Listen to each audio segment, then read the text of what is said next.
This bungalow in East Yorkshire has already seen the benefits with solar, battery and EV, so it was the obvious choice to go fully renewables with a heat pump.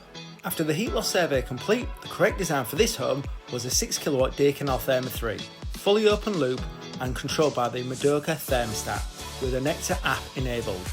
Once the existing combi boiler was capped and removed, it was down to just a few radiator upgrades, running the new system at a maximum flow temperature of 40 degrees. The install team was in luck, with the heat pump being able to site easily on the existing solid foundations. Inside was a little more challenging, as the new heat pump cylinder being sited in a new loft location, but I'm sure you'll agree it looks the perfect fit. A few days later we will commission the heat pump install, fully flushing the system, then running the heating water through resin to comply with German water quality standard VDI 2035. This heat pump was installed with Primary Pro insulation to minimise heat loss on the external pipework, and no need for glycol as we fit antifreeze valves as standard.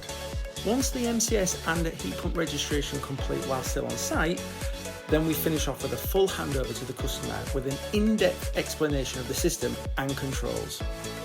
If you're looking to move over to renewables, visit our website www.leesg.co.uk,